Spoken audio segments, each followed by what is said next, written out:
경제브리핑 불편한 진실이 여러분의 확실한 두통 치료제가 되어드리겠습니다. 경제 뉴스가 연예 뉴스처럼 쉽게 들리는 그날까지. 경제브리핑 불편한 진실. 경제브리핑 불편한 진실 12월 28일 순서 시작하겠습니다. 오늘이 저희에게는 사실상 종무식이 있는 날이죠. 그렇죠.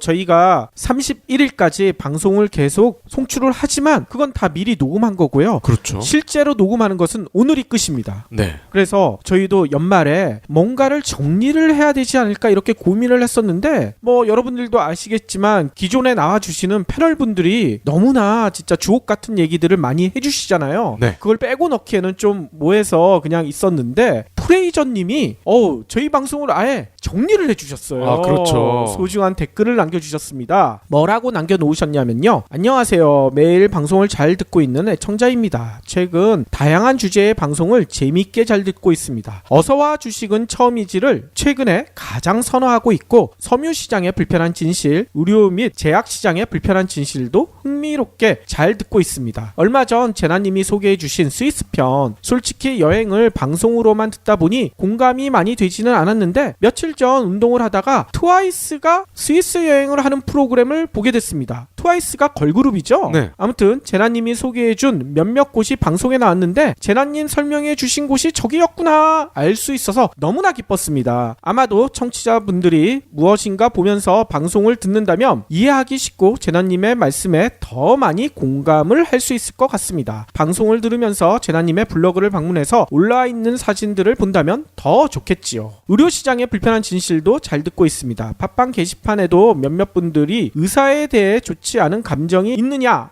등의 댓글도 있던데 제가 생각하는 전문가는 자신이 정확하게 알지 못하는 분야의 질문에 대해서 자신 있게 모른다 라고 대답하고 자신의 전문 분야는 쉽게 알아들을 수 있게 설명할 수 있어야 한다고 생각합니다. 그렇죠. 전문 분야라고 해서 전문가만 알 수 있게끔 설명을 하면 그거는 하수죠. 그러니까요. 그래서 저희가 방송을 내보내는 취지 자체가 경제 뉴스를 연예 뉴스처럼 쉽게, 저희 취지도 이거에 부합하지 않습니까? 그렇다고 저희가 대단한 경제 전문가는 아니죠. 그러니까요. 전문가가 아니지만 쉽게 하기 위해서 그렇게 한다는 얘기인 거죠. 그리고 댓글을 또 다시 살펴보면요. 정호희 대표님의 알쓸신노, 노동운동에 대해서 배울 수 있는 기회가 생겨서 너무나 좋습니다. 앞으로 컨텐츠가 더 기대되는 주제입니다. 다른 방송도 즐겁게 듣고 있으니 다른 게스트 분들께서도 좋은 방송 부탁드리겠습니다. 한 해가 마무리되고 있는 시점에서 제가 개인적으로 경불진 올해 최고의 방송을 선정해 보았습니다.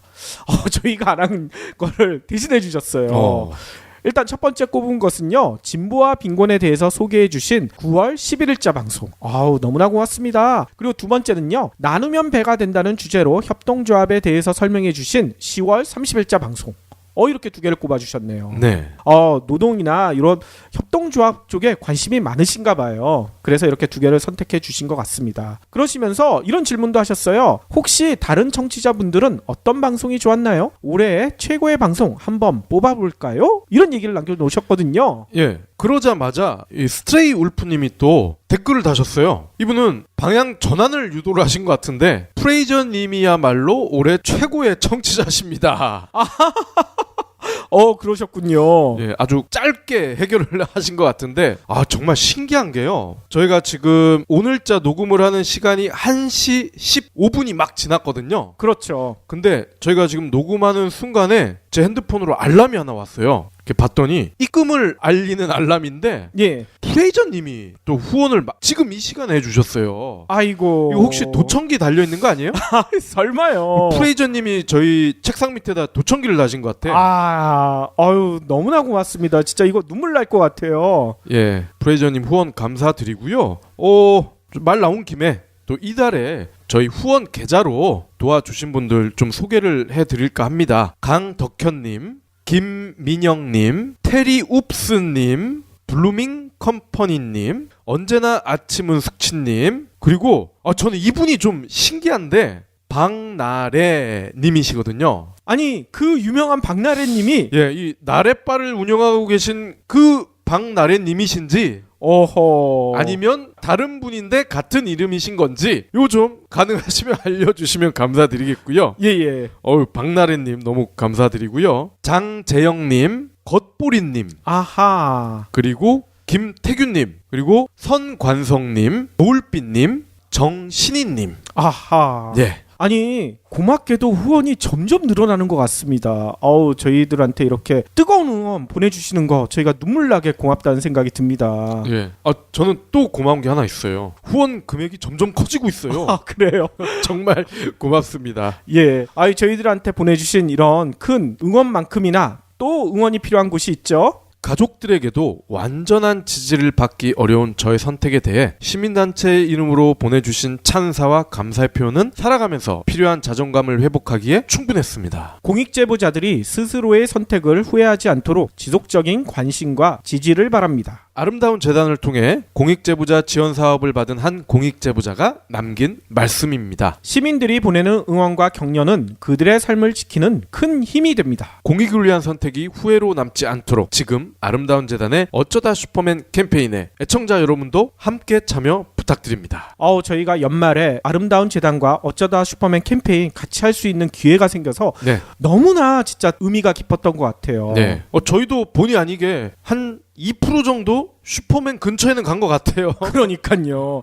그리고 저희뿐만 아니라 저희 애청자님들도 다 진짜 멋진 슈퍼맨이 아닌가 이런 생각이 듭니다. 네. 내년에도 아름다운 재단이 하고 있는 여러 가지 캠페인 저희가 힘을 보탤 수 있는 방송이 되도록 더욱더 노력하겠습니다. 아름다운 재단과 함께라면 언제든지 콜이죠. 그럼 오늘 꼭 챙겨야 할 경제 브리핑. 반가운 소식이 하나 전해졌어요. 뭐냐면요. 직장을 급하게 관두게 되시는 분들 벌이가 없을 거 아닙니까? 그럴 때 큰 도움이 되는 게 실업급여 아니겠어요? 근데 이 실업급여가 너무 적은 게 아니야 이런 얘기들이 그동안에 너무 많았거든요. 그런데 내년 7월부터요 실업급여가 올라간대요. 예. 얼마가 올라가느냐? 직전 3개월간 평균 임금의 50%였는데요 60%로 인상된다고 합니다. 어허. 그리고 지급 기간도요 30일 연장이 된대요. 이게 6개월까지 나왔던 걸로 제가 기억이 나는데 그럼 7개월까지 받을 수 있다. 그렇게 되는 거죠. 이 내용은요 고용노동부가 고용보험법과 고용보험 및 사내재해보험료 징수법 시행령 개정안을 입법 예고하면서 밝혀졌다고 합니다. 개정안은요 이게 내년 1월부터 시행되면 참 좋겠지만 조금 기다려야 된다고 해요. 내년 7월부터 시행될 예정이라고 합니다. 개정안을 좀 더 자세히 살펴보면요 실업급여 지급 수준을요 실직 전 3개월간 평균 임금 요거에 50%를 원래 줬다고 얘기했었잖아요. 아까 얘기대로 10%포인트 상향시켜가지고요 60%로 높인다고 합니다. 그래서요 이렇게 높아진 퍼센테이지는요 독일과 같은 수준이 됐다는 거예요. 근데 여기에 놀라운 점이 있습니다. 이렇게 실업급여 관련된 고용보험 제도가 도입된 게 우리나라가 상당히 오래됐거든요. 네. 1995년이에요. 근데 그 이후에 실업급여가 계속 똑같았대.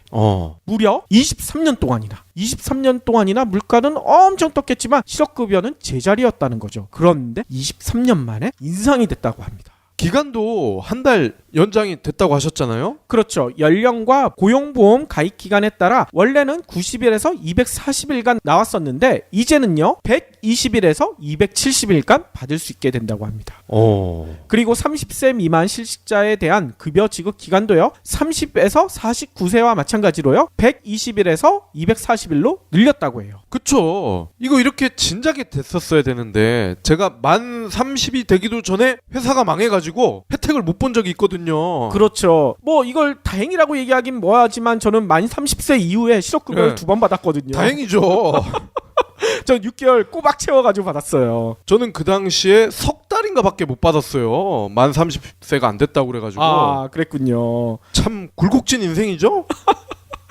그렇군요. 그리고 좀 더 내용을 살펴보면요. 주 15시간 미만 일하는 초단시간 노동자 그리고 65세 이상의 실업급여 이 수급 요건도 개선했다고 합니다. 그래서 초단시간 노동자의 경우에는요. 수급 요건을요. 실직 18개월 이내 유급 근로일 180일 이상이었는데요. 24개월 내 유급 근로일 180일 이상으로 개편했다는 거죠. 그리고 경비원, 청소 등의 업종에 종사하는 65세 이상 어르신들 되게 많잖아요. 65세 이전 동일 직장에서 근무했으면 사업주가 바뀌어도 실업급여를 받을 수 있도록 바꿨대요. 아니 근데 기존에는 사업주가 바뀌면 안 줬었나 봐.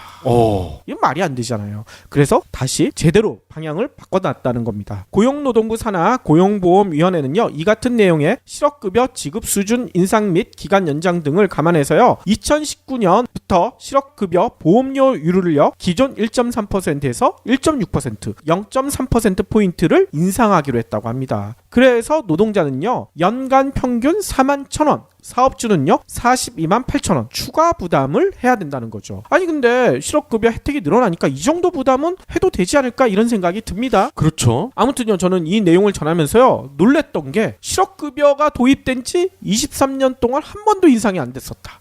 그동안 뭐 했던 건가 참 궁금해요. 이 법을 만드는 사람들이 그렇게 생각을 한 거 아닐까요? 실업? 나와는 관련 없는 분야인데? 그러니까요. 아무튼요, 이것뿐만 아니라 초단시간 노동자 그리고 65세 이상 이런 분들의 실업급여 수급 요건도 요번에 좀 개편이 됐다고 하니까 너무나 반갑다는 생각이 들고요. 진짜 사람이 먼저다.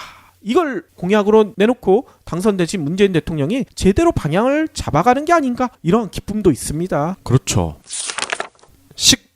식품의약안전처가요, 국내에서 판매되는 생리대에 들어있는 휘발성 유기화합물이 인체에 무해한 수준이다, 이렇게 결론을 내렸네요. 무해하다고요? 무해한 수준. 무해하다가 아니라 무해한 수준. 이건 뭔 얘기예요? 말장난이죠. 식품의약안전처는 28일 생리대에 존재하는 아세톤과 같은 휘발성 유기화합물 74종에 대해 유해평가를 실시해봤더니 검출량이 인체에 유해한 영향을 미치지 않는 낮은 수준인 것으로 평가됐다, 이러면서 2차 전수조사 결과를 발표했습니다. 어허. 생리대가 함유하고 있을 가능성이 있는 이 휘발성 유기화합물 84종 가운데 생식 독성, 발암성이 상대적으로 높은 에틸벤젠, 스타이렌 등의 10종에 대한 1차 조사를 우선했고요. 지난 9월 유해성이 확인된 제품은 없다, 이렇게 밝힌 바가 있죠. 어허. 유해평가 대상은 2014년 이후 국내에서 생산됐거나 수입 또는 직구를 통해 들어온 생리대와 팬티라이너 총 666개 제품이네요. 2차 평가 결과 브로모벤젠 등의 휘발성 유기화합물 24종은 모든 제품에서 검출되지 않았고, 검출된 50종도 인체에 유해한 영향을 미치지 않는 미미한 양이었다, 이렇게 전했습니다. 아니 미미한 양이지만 이게 진짜 인체에 유해하지 않은가는 어떻게 증명할 수가 있을까요? 네, 검출된 이 유기화합물 50종 중에 전 세계적으로 독성 연구 자료도 없어 독성 참고치를 구할 수 없는 도데칸과 같은 7종을 제외한 43종에 대한 유해평가 결과 전 제품이 1 이상의 안전력을 확보했다. 안전력이 뭔가요? 안전력이요, 이 유기화합물이 인체에 흡수되는 양과 인체 독성이 나타나지 않는 최대량을 비교한 것인데 1 이상일 때 안전하다고 평가를 한다고 합니다. 어허.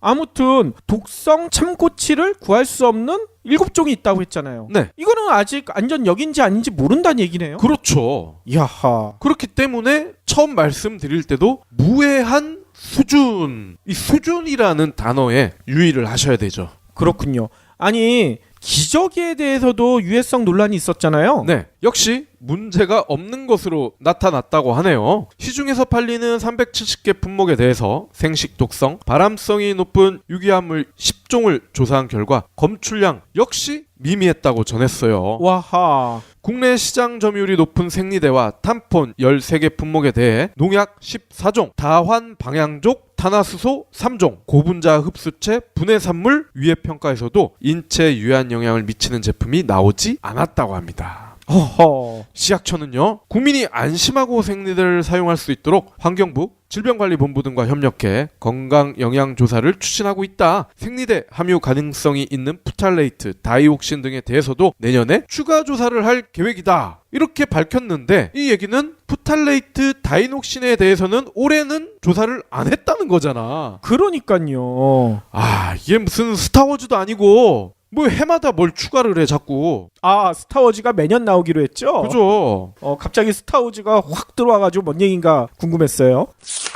다음 소식은요. 우리나라 고용률 얘긴데요. 지난해 우리나라 고용률이요. 66.1%로 나타났다고 합니다. 이게 어느 정도 수준인가 봤더니만요. OECD 회원국이 35개국이잖아요. 이 중에 21번째, 한 중하위 정도 된다는 얘기인 거죠. 그렇죠. 이 내용은요. 고용노동부가 발간한 2017년판 통계로 보는 우리나라 노동시장의 모습, 이 책자에 이렇게 나와 있다고 합니다. 임금 근로자의 연간 근로시간, 이건 어떻게 됐나, 여기에 뭐라고 나왔냐면요. 2015년에 2071시간이래요. 그래서 OECD 28개국 중 두 번째로 길었다. 이 얘기는 많이 들으셨죠? 노동소득 분배율, 이거는요. 2015년에 63.2%, OECD 31개국 중 23번째였다고 합니다. 작년에는 0.8%포인트가 증가해서요. 64%를 기록했지만 순위는 많이 높아지지 않았겠죠. 생산 가능 인구 전망, 이거는 청년층, 중년층에 이어 향후 장년층과 노년층도 감소할 것이라는 전망이 나왔다고 해요. 15세 이상 생산 가능 인구 중 청년층, 보통 15세에서 29세 인구를 얘기하거든요. 이 인구층이요. 1990년, 중년층은 30에서 49세를 얘기하는데 2008년 이때를 정점으로요 계속 줄어들고 있다고 합니다. 여기에 장년층 50에서 64세를 의미하죠. 이 장년층은요 2024년 얼마 안 남았죠. 노년층은 65세 이상인데 이 노년층은 2049년 이때를 정점으로 감소가 시작될 것이다. 책자는 이렇게 예상하고 있다고 합니다. 되게 보수적으로 잡은 것 같은데요. 그러니까요. 제가 볼 때는 훨씬 더 당겨질 것 같은데. 그럴 가능성도 매우 높죠. 성별로는요 여성의 생산 가능 인구가요 남성보다 많다고 해요. 이 같은 추세는 앞으로도 지속될 것이다. 이런 전망이 나왔다고 합니다. 또 청년층의 취업자 수와 고용률은요 계속해서 감소 추세를 보이다가 2013년이 지나면서 조금씩 늘어나고 있대요. 여성 취업자 수와 고용률은 남성에 비해서 낮지만요 최근 여성의 활발한 경제활동으로 늘어나는 추세라고 나타났다고 합니다. 50세 이상 장년과 노인은 취업자 수와 고용률이 2003년을 지나면서 꾸준히 증가하고 있으나 최근에 취업자 수는요 증가폭이 둔화되고 있대요. 요 통계 자료만 보더라도 지금 우리나라 상태가 어떤지 여러분들 다 이해가 가시죠? 고용률은 나아질 기미가 보이지가 않고 있고 연간 근로시간은 계속 최장 근로 자랑하고 있고요. 그렇기 때문에 늘 하는 얘기지만 문재인 대통령이 진짜 공공일자리 늘리자, 그리고 근로시간 줄이자, 이 얘기 계속 하고 있지 않습니까? 네. 어제도 보니까요 내년도 경제정책 방향에 대해서 문 대통령이 이렇게 얘기했다고 해요. 공공일자리를 마중물로 삼아 민간에서 좋은 일자리 만들기 붐을 일으켜야 합니다. 기업의 일자리 정책을 지원하는 각종 제도 개선을 속도감 있게 추진해 주시길 바랍니다.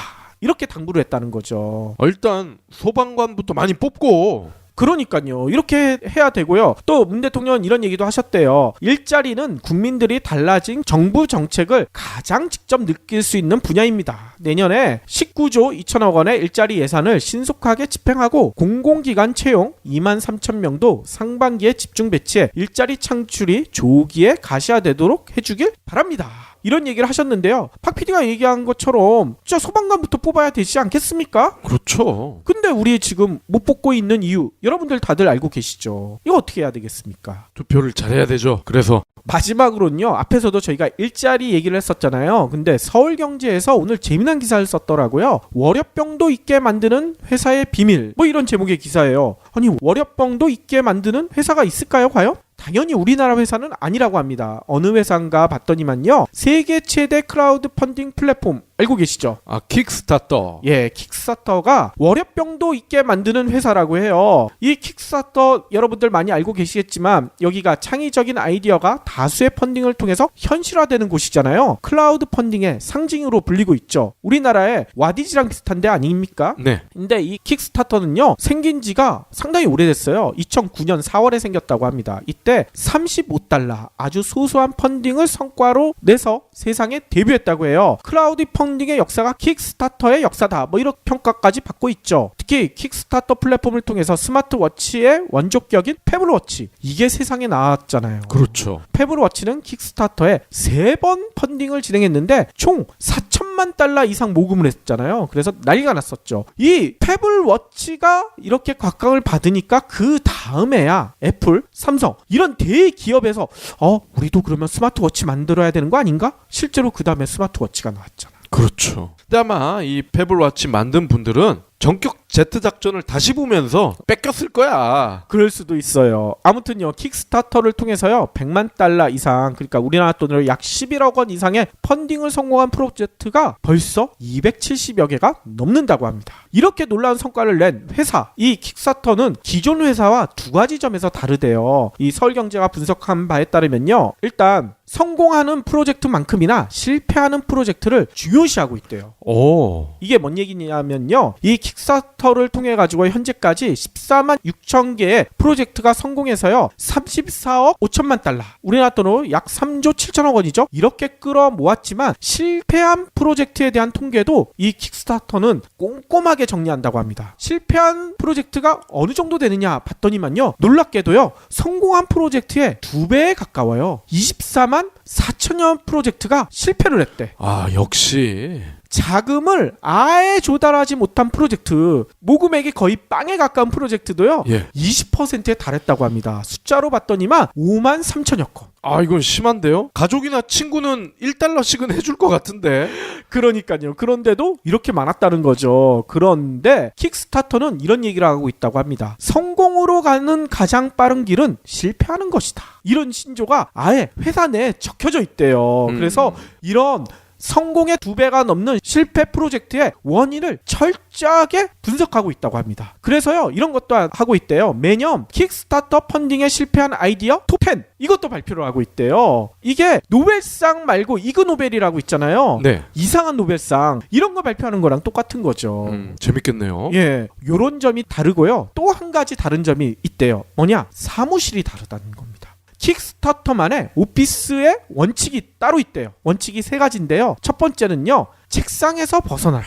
서울경제 기자가 직접 이 킥스타터 본사를 방문해 봤더니만요, 예. 한창 업무 시간이지만 제자리에 앉아있는 직원이요 10분의 1도 안 된대요. 왜 이럴까? 아무튼 이 본사 건물도 되게 재밌습니다. 과거 연필 공장이었대요. 여기를 개조해가지고 4층짜리 건물을 쓰고 있는데, 이 과거의 연필 공장이니까요 숨을 곳이 너무나 많다는 거예요. 직원들이 짱 박힐 곳이 많다는 거죠. 직원들은요 각자 주방이나 옥상 해먹, 아니면 발코니, 도서관, 이런 데에 앉아가지고 일을 하고 있다고 합니다. 그래서 왜 이런 데서 일을 하고 있어요? 책상에서 일해야 되는 거 아니에요? 물어봤겠죠. 그랬더니 킥스타터 직원들은 이런 얘기를 한대요. 하루 종일 제자리에 앉아서 일하는 것보다 기분에 따라 절반은 야외에서, 절반은 또 다른 자리에서 일하는 게 훨씬 재밌지 않습니까? 저희는 모두 각자가 좋아하는 아지트가 있습니다. 이게 뭔 얘기겠어요? 각자가 짱 박힐 곳이 따로 정해져 있다는 거죠. 일하다가 머리 아프면 자기가 짱 박혀가지고 일을 한다는 거예요. 이러니 진짜 놀라운 아이디어가 펑펑 솟지 않겠습니까? 그렇게 지나가면서 남들이 하는 거 슬쩍슬쩍 보면은 또 의외로 연관된 아이디어가 나올 수도 있어요. 그렇죠. 그게 바로 두 번째 원칙이랑도 연결된대요. 킥스타터는요 성격이 클라우드 펀딩 플랫폼이니만큼 프로젝트를 발굴해서 검토하고 이를 홈페이지에 게시하고 펀딩 결과를 내기까지 외부 고객, 내부 고객 끊임없이 소통해야 되잖아요. 그런데 이들에게는 미팅을 잡는다는 개념이 따로 없대요. 그러면 소통을 어떻게 할까? 이렇게 한다고 합니다. 필요한 일이 있을 때 내부의 직원들한테는요 그냥 찾아간대요. 미팅 약속 따로 안 잡는다는 거예요. 킥스타터의 프로젝트 매니저인 마이클 스튜어트는 이렇게 설명합니다. 자연스럽게 일하는 동선에서 동료와 소통하는 게 가장 좋은 방법인 것 같다. 그러다 보니 업무도 유기적으로 빠르게 진행되고 특히 벽이 사라진다. 업무를 하다가 뜻이 맞는 동료와 킥스타터 프로젝트를 하는 경우도 너무나 흔하다. 그렇죠. 이런 설명을 했다는 거죠. 이렇게 따로 시간 약속을 하지 않고 수시로 지나가다가 화장실 가다가 화장실에서도 야 우리 이런 프로젝트 한번 같이 해볼까? 바로 거기서 프로젝트 회의를 한다는 겁니다. 미팅을 하지 않고 헌팅을 한다. 그러니까요. 또 세 번째 원칙은요, 게임, 영화, 상품 다양한 분야의 프로젝트를 발굴하는 킥스타터 직원들은요 단순하게 크리에이터와 일을 하는 게 아니라요 직원들 자체가 크리에이터가 될 것을 요구받는다고 해요. 그런데 이런 요구를 받는 게 압박받는 거 아니야, 뭐 스트레스 받는 거 아니야, 이렇게 생각하실 수도 있는데요, 직원들은요 오히려 이걸 즐긴다고 합니다. 이에 대해 프로젝트 매니저인 데이얼 무어는 이렇게 설명한대요. 직원들은요 킥스타터에서 일하기 전에 이미 킥스타터의 빅팬이었다고 합니다. 킥스타터가 하는 일을 이미 마음부터 지지하기 때문에 직원들도 스스로가 크리에이터 되는 거, 이건 너무나 당연하게 생각한다는 거죠. 진짜 멋지지 않습니까? 와.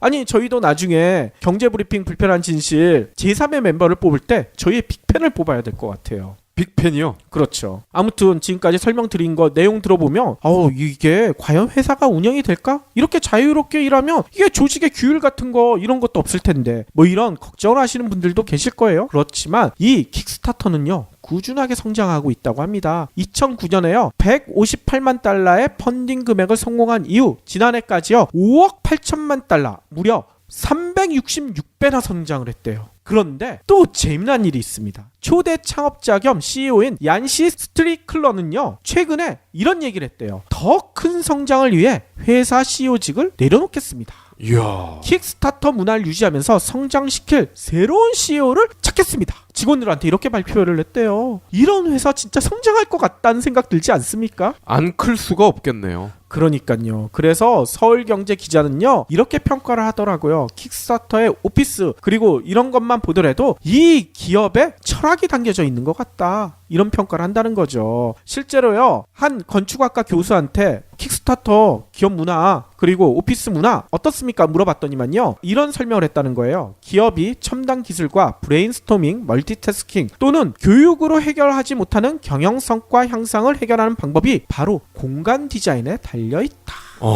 벽으로 직원들 나누지 않고 자유롭게 진짜 소통하면서 아무데나 짱 박혀서 편하게 일을 할 수 있게 만들어주며 이런 진짜 몸 안에 내재돼 있던 창의적인 아이디어가 펑펑 쏟아져 나올 수가 있다. 이렇게 평가한 거죠. 이 PD님은 그런 사무실이라면 어떨 것 같아요? 저희도 그런 사무실 좋죠. 막혀 있는 거 좋아하잖아. 막혀 있으면서 짱 박힐 수 있는 곳이 있으면 참 좋을 것 같아요. 그러면 저는 좀 집중하기가 편해지거든요. 뭐 하려고? 짱 박혀서. 짱 박혀서 애청자분들을 위해서 어떤 이야기를 전해드릴까 이 생각을 하는 거죠. 왠지 몰래 막걸리 먹을 것 같은데. 막걸리 먹으면서 아이디어가 술술술 나옵니다. 그러니까 술 아닙니까? 꼭 말 되네.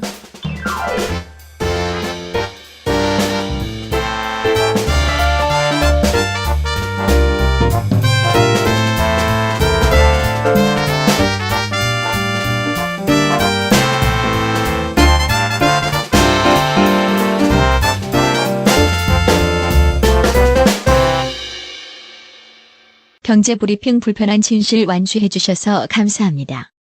하트 투척, 댓글 남기기, 계좌 후원 등 다양한 방법으로 힘을 보태주세요. 계좌 정보는 경제브리핑 팟빵 공지 코너에 있습니다.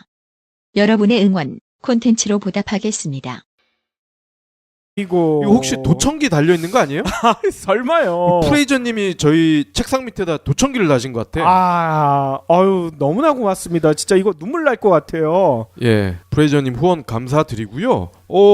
말 나온 김에 또 이달에 저희 후원 계좌로 도와주신 분들 좀 소개를 해드릴까 합니다. 강덕현님, 김민영님, 테리웁스님, 블루밍 컴퍼니님, 언제나 아침은 숙취님, 그리고 저는 이분이 좀 신기한데 박나래님이시거든요. 아니 그 유명한 박나래님이 이 나래바를 운영하고 계신 그 박나래님이신지 아니면 다른 분인데 같은 이름이신 건지 요즘 가능하시면 알려주시면 감사드리겠고요. 예예.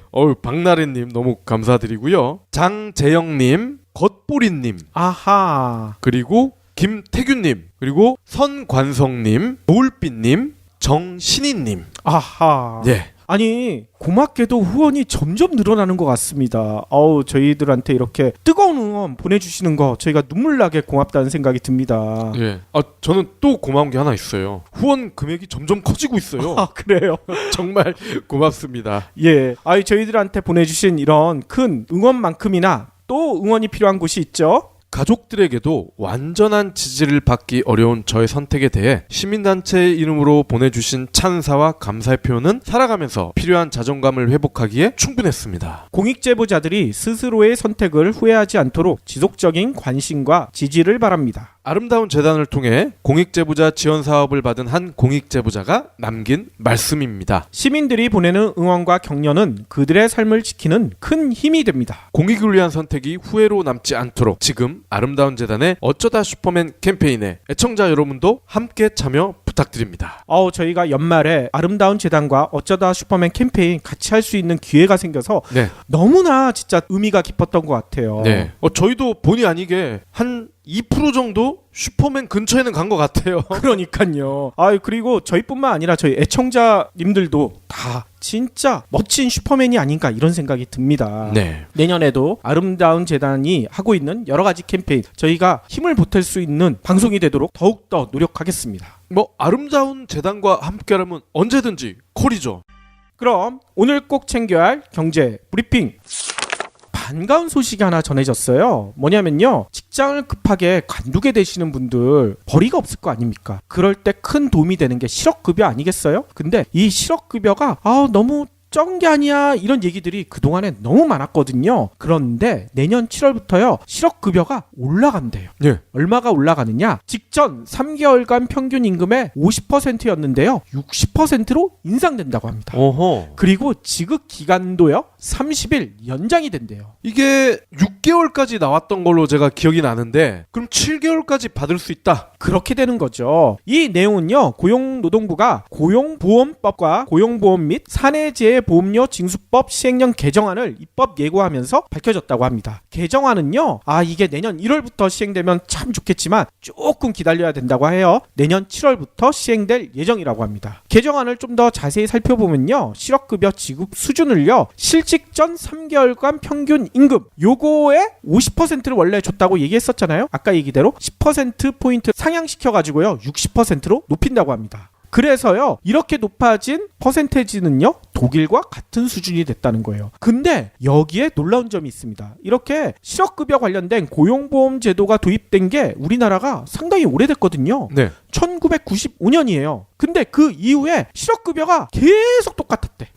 무려 23년 동안이나. 23년 동안이나 물가는 엄청 떴겠지만 실업급여는 자신있게 모른다라고 대답하고 자신의 전문 분야는 쉽게 알아들 수 있게 설명할 수 있어야 한다고 생각합니다. 그렇죠. 전문 분야라고 해서 전문가만 알 수 있게끔 설명을 하면 그거는 하수죠. 그러니까요. 그래서 저희가 방송을 내보내는 취지 자체가 경제 뉴스를 연예 뉴스처럼 쉽게 저희 취지도 이거에 부합하지 않습니까? 그렇다고 저희가 대단한 경제 전문가는 아니죠. 그러니까요. 전문가가 아니지만 쉽게 하기 위해서 그렇게 한다는 얘기인 거죠. 그리고 댓글을 또 다시 살펴보면요. 정호희 대표님의 알쓸신노 노동운동에 대해서 배울 수 있는 기회가 생겨서 너무나 좋습니다. 앞으로 컨텐츠가 더 기대되는 주제입니다. 다른 방송도 즐겁게 듣고 있으니 다른 게스트분들께서도 좋은 방송 부탁드리겠습니다. 한 해가 마무리되고 있는 시점에서 제가 개인적으로 경불진 올해 최고의 방송을 선정해 보았습니다.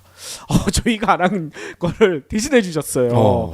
일단 첫 번째 꼽은 것은요. 진보와 빈곤에 대해서 소개해 주신 9월 11일자 방송. 너무나 고맙습니다. 그리고 두 번째는요. 나누면 배가 된다는 주제로 협동조합에 대해서 설명해 주신 10월 30일자 방송.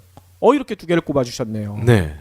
노동이나 이런 협동조합 쪽에 관심이 많으신가 봐요. 그래서 이렇게 두 개를 선택해 주신 것 같습니다. 그러시면서 이런 질문도 하셨어요. 혹시 다른 청취자분들은 어떤 방송이 좋았나요? 올해의 최고의 방송 한번 뽑아볼까요? 이런 얘기를 남겨놓으셨거든요. 예. 그러자마자 이 스트레이 울프님이 또 댓글을 다셨어요. 이분은 방향 전환을 유도를 하신 것 같은데 프레이저님이야말로 올해 최고의 청취자십니다. 그러셨군요. 예, 아주 짧게 해결을 하신 것 같은데 정말 신기한 게요. 저희가 지금 오늘자 녹음을 하는 시간이 1시 15분이 막 지났거든요. 그렇죠. 근데 저희가 지금 녹음하는 순간에 제 핸드폰으로 알람이 하나 왔어요. 이렇게 봤더니 입금을 알리는 알람인데 예. 프레이저님이 또 후원을 지금 이 시간에 해주셨어요. 제자리였다는 거죠. 그런데 23년 만에 인상이 됐다고 합니다. 기간도 한 달 연장이 됐다고 하셨잖아요. 그렇죠. 연령과 고용보험 가입 기간에 따라 원래는 90일에서 240일간 나왔었는데 이제는요 120일에서 270일간 받을 수 있게 된다고 합니다.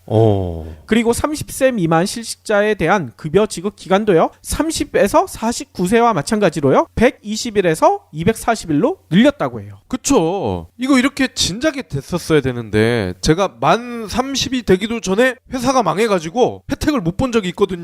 그렇죠. 이걸 다행이라고 얘기하긴 뭐하지만 저는 만 30세 이후에 실업급여를 네. 2번 받았거든요. 다행이죠. 전 6개월 꼬박 채워가지고 받았어요. 저는 그 당시에 석 달인가밖에 못 받았어요. 만 30세가 안 됐다고 그래가지고. 아, 그랬군요. 참 굴곡진 인생이죠? 그렇군요. 아니 그리고 좀 더 내용을 살펴보면요. 주 15시간 미만 일하는 초단시간 노동자 그리고 65세 이상의 실업급여 이 수급 요건도 개선했다고 합니다. 그래서 초단시간 노동자의 경우에는요. 수급 요건을요. 실직 18개월 이내 유급 근로일 180일 이상이었는데요. 24개월 내 유급 근로일 180일 이상으로 개편했다는 거죠. 그리고 경비원, 청소 등의 업종에 종사하는 65세 이상 어르신들 되게 많잖아요. 65세 이전 동일 직장에서 근무했으면 사업주가 바뀌어도 실업급여를 받을 수 있도록 바꿨대요. 아니 근데 기존에는 사업주가 바뀌면 안 줬었나 봐. 이건 말이 안 되잖아요. 그래서 다시 제대로 방향을 바꿔놨다는 겁니다. 고용노동부 산하 고용보험위원회는요. 이 같은 내용의 실업급여 지급 수준 인상 및 기간 연장 등을 감안해서요. 2019년부터 실업급여 보험료율을요. 기존 1.3%에서 1.6% 0.3%포인트를 인상하기로 했다고 합니다.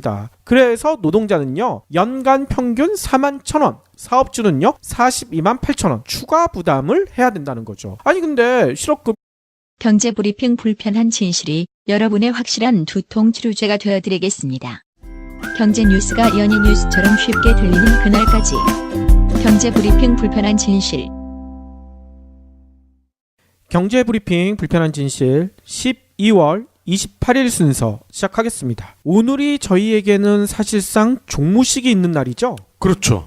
저희가 31일까지 방송을 계속 송출을 하지만 그건 다 미리 녹음한 거고요. 그렇죠. 실제로 녹음하는 것은 오늘이 끝입니다. 네. 그래서 저희도 연말에 뭔가를 정리를 해야 되지 않을까 이렇게 고민을 했었는데 여러분들도 아시겠지만 기존에 나와주시는 패널분들이 너무나 진짜 주옥 같은 얘기들을 많이 해주시잖아요. 네. 그걸 빼고 넣기에는 좀 뭐해서 그냥 있었는데 프레이저님이 저희 방송을 아예 정리를 해주셨어요. 아, 그렇죠. 소중한 댓글을 남겨주셨습니다. 뭐라고 남겨놓으셨냐면요. 안녕하세요. 매일 방송을 잘 듣고 있는 애청자입니다. 최근 다양한 주제의 방송을 재미있게 잘 듣고 있습니다. 어서와 주식은 처음이지를 최근에 가장 선호하고 있고 섬유시장의 불편한 진실, 의료 및 제약시장의 불편한 진실도 흥미롭게 잘 듣고 있습니다. 얼마 전 제나님이 소개해주신 스위스편 솔직히 여행을 방송으로만 듣다 보니 공감이 많이 되지는 않았는데 며칠 전 운동을 하다가 트와이스가 스위스 여행을 하는 프로그램을 보게 됐습니다. 트와이스가 걸그룹이죠? 네. 아무튼 제나님이 소개해준 몇몇 곳이 방송에 나왔는데 제나님 설명해주신 곳이 저기였구나 알 수 있어서 너무나 기뻤습니다. 아마도 청취자분들이 무엇인가 보면서 방송을 듣는다면 이해하기 쉽고 제나님의 말씀에 더 많이 공감을 할 수 있을 것 같습니다. 방송을 들으면서 제나님의 블로그를 방문해서 올라와 있는 사진들을 본다면 더 좋겠지요. 의료시장의 불편한 진실도 잘 듣고 있습니다. 팟빵 게시판에도 몇몇 분들이 의사에 대해 좋지 않은 감정이 있느냐 등의 댓글도 있던데 제가 생각하는 전문가는 자신이 정확하게 알지 못하는 분야의 질문에 대해서